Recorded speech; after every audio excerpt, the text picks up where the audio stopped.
হবে। আমাদের যখন আংটি পরাপরি হয়ে গেছে, 2 ফ্যামিলির থেকে বিয়ে ঠিক হয়ে গেছে, কয়দিন পরে আমাদের বিয়ে। যাই হোক, মানে আমার বলতেও কষ্ট হচ্ছে, আবারই মানে কি বলবো, বলার মতন ভাষা খুঁজে পাচ্ছি না। আপনারা এই ভাষাটা খুঁজে দিন, ঠিক আছে? তো যাই হোক, এক পর্যায়ে যে তার কথা আমি রাজি হয়ে গেলাম, ঠিক আছে? রাজি হওয়ার পরে আমিও চিন্তা করে দেখলাম আসলেই তো ঠিক কথা বলছে ও। ওর সাথে তো আমার কদিন পরে বিয়ে হবে, সে তো আমার বাস্তব জীবনে স্বামী হবে। স্বামী হলে কি তার সাথে কি আমি বেড শেয়ার করবো না? তার সাথে কি সংসার করবো না? তো এখন করার তখন করা একই। আমার জায়গায় আপনারা হলেও তো এরকম চিন্তাধারা করতেন যে সে তো আমাকে ছাড়বে না। তার সাথে আমার আংটি পরাপরি হয়ে গেছে, এঙ্গেজমেন্ট, 2 ফ্যামিলি থেকে বিয়ে ঠিক হয়ে গেছে। যাকে এগুলো চিন্তাধারা করে নিয়ে তার সাথে আমি সঙ্গ দিলাম। এক বিছনায় দীর্ঘ 1 মাস ধরে মেলামেশা করতেছি। সে আমাকে ডাকলে আমি চলে যাই, আমি ডাকলে সে চলে আসে। বাট হঠাৎ করে মানে তার কোনো যোগাযোগ নেই। মানে আমি ফোন দিলে সে আমাকে ব্যস্ত করতেছে, ঠিক আছে? ব্যস্ত দেখায়, হ্যান না ত্যান না, অনেক কিছুই। পরে আমি মানে চিন্তা পড়ে গেলাম, হঠাৎ করে মানুষটা এত চেঞ্জ হয়ে গেল। পরে আমি ওকে ডাকলাম যে, দেখো শেষবারের মতন আমার সাথে কথা বলে যাও তো, আমাদের তো কদিন পরে বিয়ে, আর মানে সপ্তাহখানিক আছে, মানে সপ্তাহখানিক আগের কথা। হুট করে সে আমাকে বলে, তোর মতন মেয়েকে আমি কেন বিয়ে করব? তোকে আংটি পরাইছে, এটাই তো তোর সৌভাগ্য।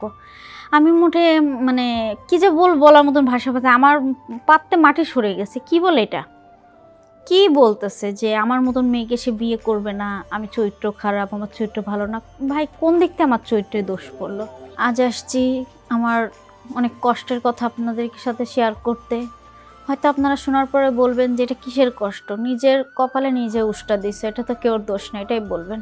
কিন্তু আমি তো নিজের কপালে নিজে যদি দোষ লাগাই, সেটার বিশ্বাসের জোরে লাগাইছি যে তার সাথে আমি বাকিটা জীবন পার করব। কিন্তু সে যে আমার সাথে এমন বড় বেইমানি কাজ করবে, এমন অবিশ্বাসঘাত কাজ করবে, আমি বুঝতে পারি নাই। যাই হোক, আপনারা শুনলে অবশ্যই বুঝতে পারবেন যখন শুনবেন। আর আমি এখন বলবো, বলার পর আপনারা বুঝতে যে আমি আসলে ভুল কাজ করলাম নাকি রাইট কাজ করলাম, এটা আপনারা অবশ্যই উত্তরটা দিয়েন, ঠিক আছে? তো কিছুদিন আগের কথা, তো আমার ফ্যামিলির থেকে আমার বিয়ে ঠিক করছে। তো ভালো, ছেলে আসছে, ছেলেপক্ষ আসছে, আমাকে দেখছে, এমনকি আংটি বদলও হয়েছে, ঠিক আছে? এখনও সেই আংটি আমার হাতে আছে। তো যাই হোক, একটা ছেলের সাথে যদি আমার আংটি বদল হয়ে যায়, মানে এঙ্গেজমেন্ট হয়ে যায়, তাহলে কি আপনাদের মতামতে কি হয়, যে আমার অর্ধেক বিয়ে ঠিক হয়ে গেছে না? তো ভালো কথা, আমি ছেলের সাথে আলাদাভাবে কথা বলতেছি দীর্ঘ মাসখানেক যাবৎ। তার সাথে আমার মানে লজ্জাজনক বিষয়, বলতেও লজ্জা করতেছে, তারপরও না বলে পারলাম না। সেটা হচ্ছে যে একটা স্বামী স্ত্রী যেভাবে সংসার করে, আমি তার সাথে সেভাবে সংসার করতেছি। কেন করতেছি বলতে পারেন যে, খালি আংটি বদল করেই, আংটি পরাপরির মাধ্যমে তোমরা বেড শেয়ার করে ফেলছো, এটা আপনারা বলতে পারেন। কিন্তু এর মধ্যে কথা আছে যে আমার যে হবু স্বামী, মানে এখন তো নাই, তখন হবু স্বামী হতো, সে আমাকে এক পর্যায়ে অনেক কিছু বলছে। তারপর আমি না স্বীকার করছি যে এখন এই কাজটা আমি করতে পারবো না। তখন সে আমাকে বলে যে, কেন পারবা না? বলো কেন পারবা না রেশমা? আমার আর তোমার তো বিয়ে হবে, কদিন পরে আমরা স্বামী স্ত্রী হব। আজ হোক কাল হোক, আমরা তো বিয়ে ইসে জড়াবই। তো তোমারও বিয়ে হবে, আমারও বিয়ে, আমরা তো স্বামী স্ত্রী হব রিয়েলভাবে। কিছুদিন যাক, কয়দিনের তো ব্যাপার, আর তো কোনো ব্যাপার না। তো কেন এত নাকচ করতেছো? নাকচ করো না, মনে করো আমি তোমার স্বামী। তো এই কথাটা যদি একটা ছেলে আপনাকে বলে, আমি আপনাদের উদ্দেশ্যেই দিলাম যে আমার যা আপনারা থাকতেন, একটা ছেলে যদি বলতো আপনার সাথে তার আংটি বদল হয়ে গেছে, এঙ্গেজমেন্ট হয়ে গেছে, সে যদি এতটা বিশ্বাস দেয় যে আপনার বিশ্বাস অর্জন করে যে 2 দিন পরে তো সেই আমার স্বামী হবে, আমাদের যখন আংটি পরাপরি হয়ে গেছে, 2 ফ্যামিলির থেকে বিয়ে ঠিক হয়ে গেছে, কয়দিন পরে আমাদের বিয়ে। যাই হোক, মানে আমার বলতেও কষ্ট হচ্ছে, আবারই মানে কি বলবো, বলার মতন ভাষা খুঁজে পাচ্ছি না। আপনারা এই ভাষাটা খুঁজে দিন, ঠিক আছে? তো যাই হোক, এক পর্যায়ে যে তার কথা আমি রাজি হয়ে গেলাম, ঠিক আছে? রাজি হওয়ার পরে আমিও চিন্তা করে দেখলাম আসলেই তো ঠিক কথা বলছে ও। ওর সাথে তো আমার কদিন পরে বিয়ে হবে, সে তো আমার বাস্তব জীবনে স্বামী হবে। স্বামী হলে কি তার সাথে কি আমি বেড শেয়ার করবো না? তার সাথে কি সংসার করবো না? তো এখন করার তখন করা একই। আমার জায়গায় আপনারা হলেও তো এরকম চিন্তাধারা করতেন যে সে তো আমাকে ছাড়বে না। তার সাথে আমার আংটি পরাপরি হয়ে গেছে, এঙ্গেজমেন্ট, 2 ফ্যামিলি থেকে বিয়ে ঠিক হয়ে গেছে। যাকে এগুলো চিন্তাধারা করে নিয়ে তার সাথে আমি সঙ্গ দিলাম। এক বিছনায় দীর্ঘ 1 মাস ধরে মেলামেশা করতেছি। সে আমাকে ডাকলে আমি চলে যাই, আমি ডাকলে সে চলে আসে। বাট হঠাৎ করে মানে তার কোনো যোগাযোগ নেই। মানে আমি ফোন দিলে সে আমাকে ব্যস্ত করতেছে, ঠিক আছে, ব্যস্ত দেখায়, হ্যান না ত্যান না অনেক কিছুই।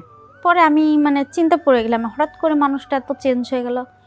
পরে আমি ওকে ডাকলাম যে দেখো শেষবারের মতন আমার সাথে কথা বলে যাও, তো আমাদের তো কদিন পরে বিয়ে, আর মানে সপ্তাহখানিক আছে, মানে সপ্তাহখানিক আগের কথা। হুট করে সে আমাকে বলে তোর মতন মেয়েকে আমি কেন বিয়ে করব, তোকে আংটি পরাইছে এটাই তো তোর সৌভাগ্য। আমি মোটে মানে কি যে বলার মতন ভাষা পাতে আমার পাততে মাটি সরে গেছে। কি বলে এটা, কি বলতেছে যে আমার মতন মেয়েকে সে বিয়ে করবে না, আমি চরিত্র খারাপ, আমার চরিত্র ভালো না। ভাই কোন দিক থেকে আমার চরিত্রে দোষ পড়লো? পরে যাই হোক এগুলো কথা বলা টলার পর আমি তাকে প্রশ্ন করি, আচ্ছা তুমি যে কথাটা বললা কি দোষে বললা, আমার কি দোষ? আমি কোন একটা ছেলের সাথে সম্পর্ক জড়িত হয়েছি, না তুমি এমন কোনো খারাপ কিছু আমার নামে শুনছো? বলে শুনি নাই, কিন্তু দেখতেছি তো তুই বিয়ের আগেই আমার সাথে বিছনায় চলে গেছিস, তাহলে আরও কত পর পুরুষের সাথে বিছনায় গেছোস। পরে আমি বললাম শোনো, তোমার মতন বেয়াদব আমি জীবনও দেখি নাই। কি তুমি আমার সাথে সর্বপ্রথম বিছনায় গেছো তখন কি তুমি দেখো নাই যে আমার পরিস্থিতি কেমন, আমি কি অন্য একটা পুরুষের কাছে গেছি নাকি? আর তুমি এটা কেমন ধরনের কথা বললা, কোন ধরনের, এটা বেইমানের মতন কথা না? তুমি তখন কি বলছিলে, আমি না করার পরে বলছিলে তুমি তো কয়দিন পর আমার স্বামী হবা, তখন তো ঠিক মিষ্টি মিষ্টি কথা বলতেছে। আর এখন তুমি আমাকে বিয়ে করবা না, আমার চরিত্র খারাপ, আমি বিয়ের আগেই কবুল না বলেই তোমার সাথে বিছনায় গেছি। আরে তোমার উপর বিশ্বাস করে গেছি, আমি একটা মেয়ে হয়ে তোমাকে বিশ্বাস হয়, তুমি এই বিশ্বাসে এই মর্যাদা দিলা। যাক, আপনারাই বলেন আমি কি কাজটা ভুল করলাম না খারাপ করলাম বলেন তো? আজকে কি আমার ভুলের কারণে আমার আর বিয়ে হলো না? সে তো আমাকে আর বিয়ে করে না, এখন আমি আমার মতন আছি, সে তার মতন আছে, কিন্তু সে যাওয়ার আগে আমার চরিত্রটা দাগ দিয়ে গেছে। আপনারা জানেন আমি আমার বয়সে প্রেম করে দেখি নাই, সে আমার জীবনে সর্বপ্রথম পুরুষ যে আমাকে স্পর্শ করছে। আর আমি তার কাছে এই যে মাসখানিক তার কাছে গেছি আসছি, ভালোবাসা জিনিসটা তার কাছ থেকে ফিল করছি, কিন্তু শেষ পর্যায়ে সে আমাকে মাঝপথে ছেড়ে দিল। দেখেন একটা কথা বলে আমি চরিত্রহীন, সেই তো আমাকে ডাকছিল, আমি তো তাকে ডাকি নাই। দেখেন আপনারা পুরুষ মানুষ কেমন নিজেরা দোষ করেন, সেই দোষারোপটা ঠেলে দেন মহিলাদের উপরে। আজকে যদি সে আমাকে বিয়ের কথা না বলে এটা ওটা আশা না দিয়ে যদি আপন ইচ্ছা যদি ইউজ করে ছাড়তো, তাহলে আমি মনে কষ্ট দিতাম না, থাকা আমারই দোষ। কিন্তু যখন দুই ফ্যামিলির থেকে আমার সাথে তার বিয়ে ঠিক হয়েছে, এই কাজটা করার পরে সে যে আরও কয়টা কথা বললো, সে কি আমাকে এই কাজটা করে ছেড়ে দেওয়ার পরে আপনারাই বলেন এটা কি তার উচিত হয়েছে?